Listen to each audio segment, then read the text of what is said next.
ahora sí, la bienvenida a Madeline González y también a Vidal Félix, que son abogados al servicio del Defensor del Pueblo. Bienvenidos al programa. Muchísimas gracias por la invitación. Estamos muy complacidos de estar en el día de hoy con el pueblo y con este programa. Muy bien, este tema es interesante, señores. Derechos humanos de las personas recluidas o internos penitenciarios. Es interesante porque regularmente la gente se ve envuelto en casos involuntarios o voluntarios que los llevan a cárceles. Hablaba yo cuando inicié el programa de una dama periodista que publicó una fotografía en Facebook, ella hacinada con un grupo de presas o de reclusas de manera preventiva, y ella publica: miren esto, por suerte que soy yo, pero aquí quedan 20 mujeres más hacinadas en una celda que no saben qué van a hacer con ellas. Se habla mucho de la reforma del sistema penitenciario. Yo digo que hay tres sistemas aquí. El sistema de la cárcel, ¿cómo se llama? Modelo de gestión. La gestión, nueva gestión, el modelo viejo y el de los militares, porque aquí hay cárceles que la controlan los militares, que incluso no pueden entrar el director de prisiones si no es militar. El de ahora es militar, claro, pero cuando han sido civiles no pueden entrar. Claro que sí. Entonces me gustaría analizar esto para iniciar con ustedes. Inmediatamente una persona entra a una cárcel como recluso, como detenido, como interno, como sea, como que ya deja de ser tratado como una persona y no le respetan sus derechos. A pesar de todo lo bonito que se dice, de las leyes, de los tratados, de todo ese tipo de discursos que dice el procurador, el director de prisión o quien sea, al final el que está recluido tiene muy pocos derechos. Me gustaría, don Vidal, comenzar con usted y valorar esto también con la participación de Madeline, porque ciertamente es duro caer preso en este país.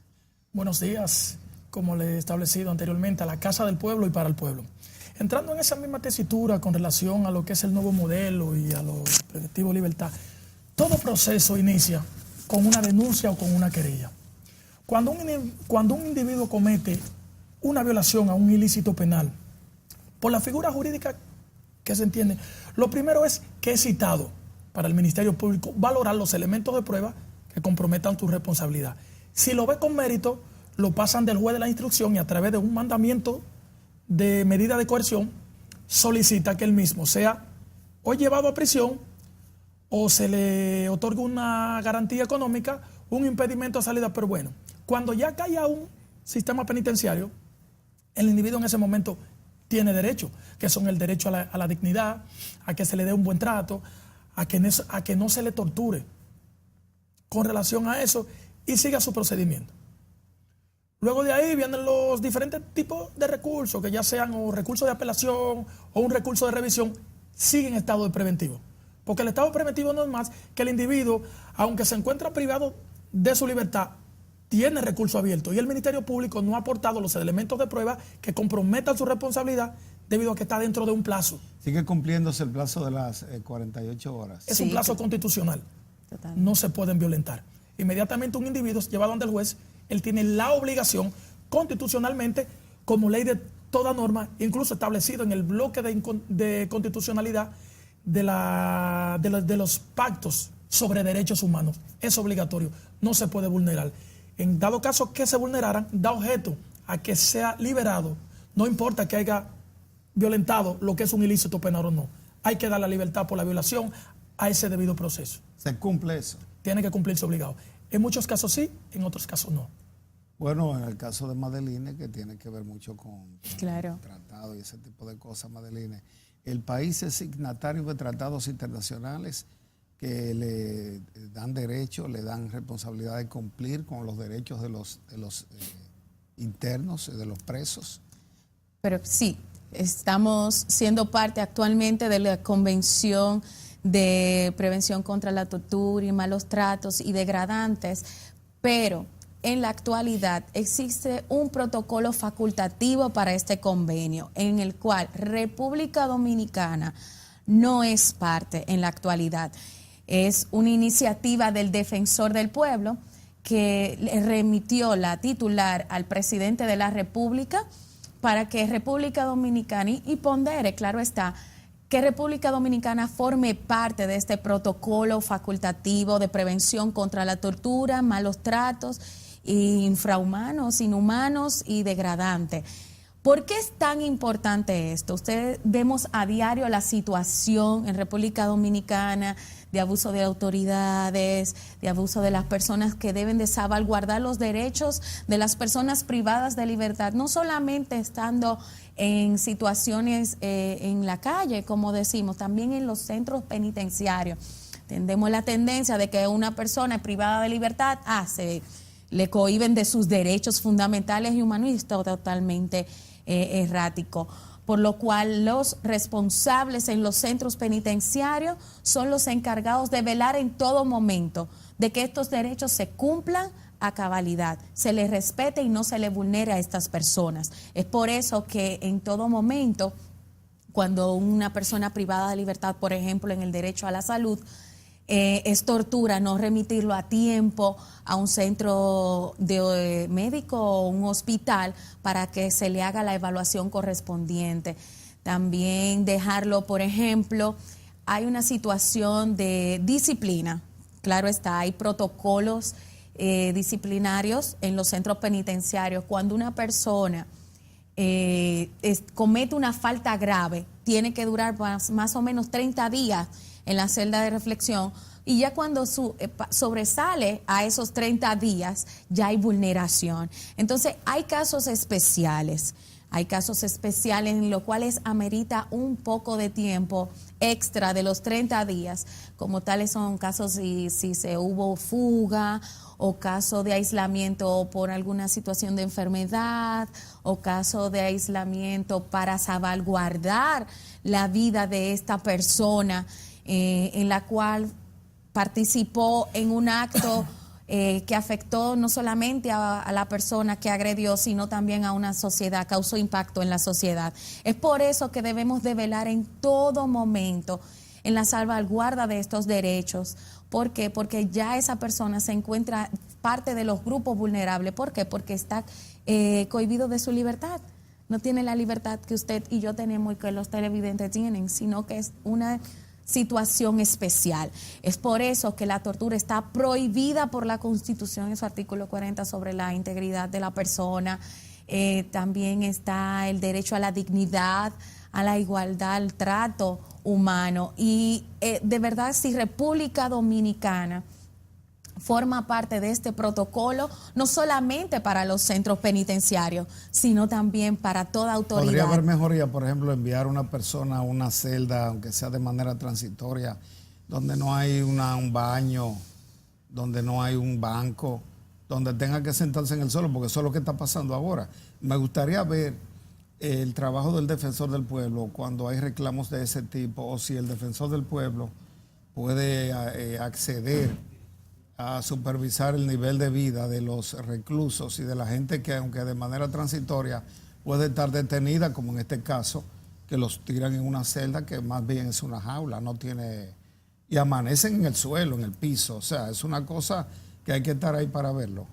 ¿Tiene algo que ver? ¿El defensor tiene potestad para investigar esto y denunciarlo y llamar a la atención?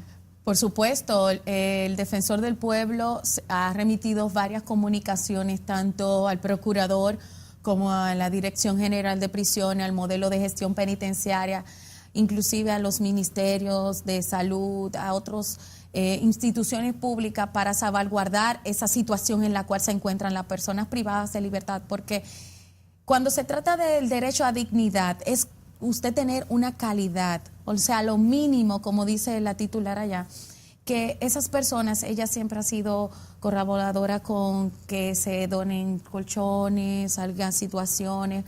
Por ejemplo, ahora mismo la Procuraduría tiene el plan de humanización de los centros penitenciarios, que vemos con agrado esta iniciativa, pero se necesita un poco más para salvaguardar estos derechos de estas personas privadas de libertad. Sí, el Defensor del Pueblo tiene la facultad, según el artículo 3 en su párrafo Único que podemos entrar sin previo aviso a los centros penitenciarios para salvaguardar los derechos de los ciudadanos frente a estas instituciones públicas.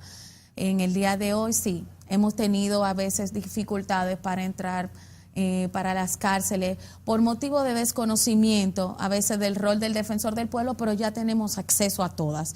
No hay problema e inconveniente cuando el defensor del pueblo acude a estos centros penitenciarios para vigilar en todo momento la salvaguarda de estos derechos. ¿Qué usted dice, don Vidal? ¿Cuáles son los derechos de la gente que está privada de libertad? Bueno, aquí, y si ciertamente... Desde un inicio, la dignidad humana. Sí. Derecho a... Ese es el discurso. Me gusta la práctica. Por ejemplo, cuando caen presos gente de influencia, les preparan la cárcel, le llevan aire, le llevan tinaco, le ponen un baño nuevo. Cuando cae preso un muerto de hambre, sencillamente lo meten en una jaula donde no hay baño, donde no hay agua, donde no hay comida. Claro. Me gustaría ver la reacción ahí. Con relación a lo que establece la ley, vamos con lo que es, como establecía presentemente, el derecho a la dignidad, derecho a un trato digno, a una buena alimentación, a un buen sistema de hacinamiento, de que se le trate en igualdad de condiciones, porque el hecho de que tú seas privado de libertad no significa que tú seas degradado de la sociedad. Tú has cometido la violación a un ilícito, pero la violación a ese ilícito te lleva a una consecuencia, y esa consecuencia es un sistema de observación, un sistema de trato y luego un sistema de reinserción a la sociedad a través de lo que establece la ley 224 sobre el derecho penitenciario, que es la rama del derecho penal que tiene por finalidad ver, establecer, observar el procedimiento de esa persona que cometió ese tipo de ilícito. Yo personalmente estoy convencido del gran trato y del gran trabajo que establece el defensor del pueblo en las diferentes cárceles. Cuando es llamado con relación a un tipo de situación, pues se acude, se verifica ese tipo de violación. Incluso hemos visto que hay personas que lo tienen aislado. Pasa del proceso, si fue por 15 días, fue por 15 días. ¿Eso es legal? No es legal. Aislar a una persona. Cuando se trata de aislar a una persona es en el estado de observación, como estaba diciendo nuestro colega Vidal Félix. Y es que cuando entran al penitenciario por primera vez, se le da un tiempo de readecuación. O sea, aislamiento no es de que va a estar aislado del penitenciario, no.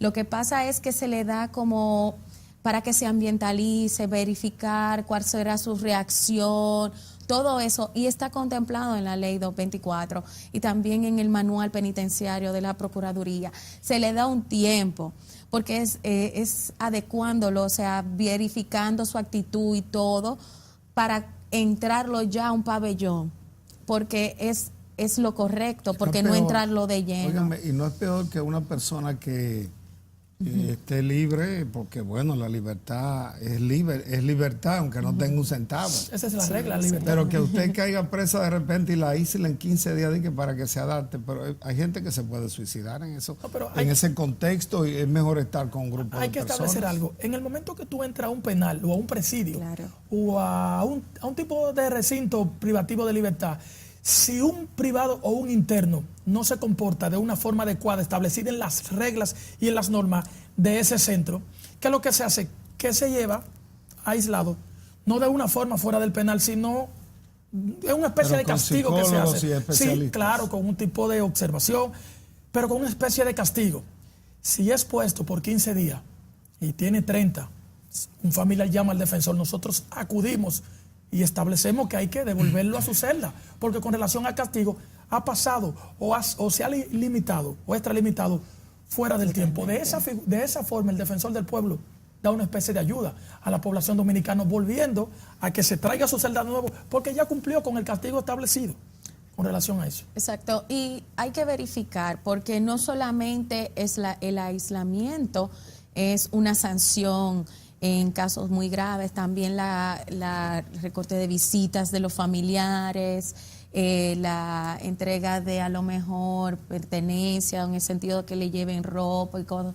Tiene rangos sancionatorios en ese sentido, que no solamente se puede limitar a una persona, ponerle en celda de reflexión. Hemos tenido casos que personas que no tienen una falta grave, simplemente leve, que son 15 días sin visita o 10 días sin salir al cosa, ¿De qué todo tipo eso. de falta hablamos?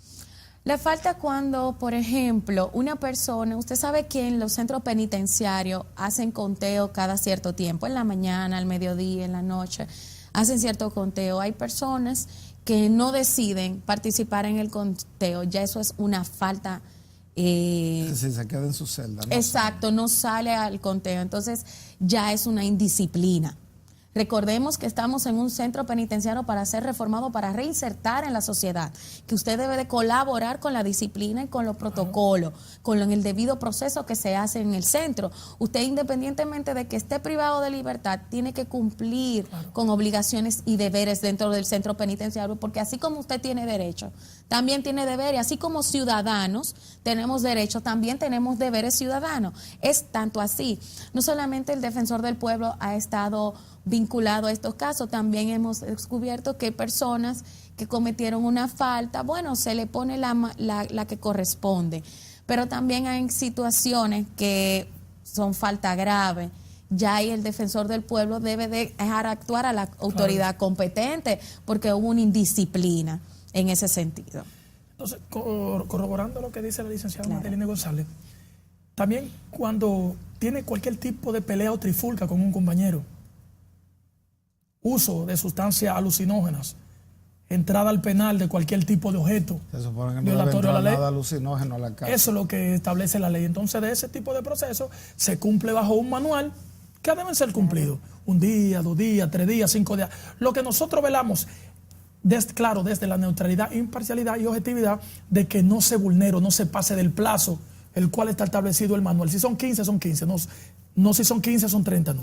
Ahí intervenimos nosotros. Esos son los deberes. Usted hablaba de los deberes, los derechos a los que tienen potestad una persona recluida. Un buen trato, una buena alimentación, una buena capacitación a través de los diferentes centros de la vocacional de la Fuerza Armada, ya sea si usted se dedica, vamos a poner, a la artesanía. Hemos ido a muchos recintos penitenciarios donde muchos de esos tejen lo que se llaman, ya sea con lo que se Artes sacan los pesos. manuales.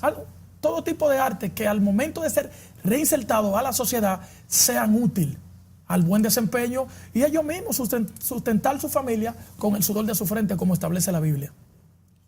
¿Y ustedes tienen acceso a las cárceles? ¿Realmente la defensora o cualquier miembro del Departamento de Tutela de Derechos puede acceder o tiene que ir con permiso? Claro que No, sí, no. Tiene el acceso según la Constitución, según establecido la ley 1901, el defensor del pueblo puede ir sin previo aviso a cualquier institución pública para salvaguardar los derechos fundamentales y humanos de los ciudadanos y ciudadanas. El defensor del pueblo puede presentarse en cualquier momento a estos centros penitenciarios. No necesita una autorización especial, no necesita ninguna autorización de un director o un alcaide. No, el defensor del pueblo tiene el acceso, según lo establece la Constitución y la ley 1901, para perpetrar a esos lugares. ¿Ustedes han ido? ¿Usted tiene experiencia Pero de claro, eso? sí, hemos ido a los centros penitenciarios, tanto de la Dirección General de Prisiones, el modelo de gestión penitenciario y la Dirección Nacional de Atención a los Adolescentes con Conflictos con la Ley Penal también, que son adolescentes privados de libertad, como usted sabe bien. Solo basta con que haya violación o conculcación de ese derecho fundamental, que no es más que aquel derecho humano, pero que está estipulado en la Constitución de la República. El trato con el procurador, cómo es, y el director de prisiones, que es el del viejo sistema, que es un general, y luego el del nuevo sistema, que es mi amigo Ismael Paniagua. Sí. Bueno, con relación a eso, hemos tenido accesibilidad tanto con la Procuraduría, con la Dirección General de Prisiones y con el modelo de gestión penitenciaria, porque estos tres incumbentes han entendido el rol del defensor del pueblo. Entonces, como ellos saben cuál es nuestra competencia, nunca han accedido a negación. En principio sí, por el desconocimiento. Porque recuerde ¿Ustedes le que enviaron la ley? sí, andamos siempre con ella y se la presentamos a todo funcionario público para que pueda entender el rol del defensor del pueblo. Es por eso que nosotros siempre nos apersonamos con la ley. A veces hay desconocimiento, no solamente del defensor del pueblo, hay personas que desconocen de muchas acciones, de muchas instituciones públicas por el desconocimiento, por la falta de publicidad, pero ya el defensor del pueblo hoy en día no tiene dificultad para entrar a los centros penitenciarios. Muy bien, pues vamos a continuar en breve tratando este tema de los derechos humanos de los internos penitenciarios. Regresamos.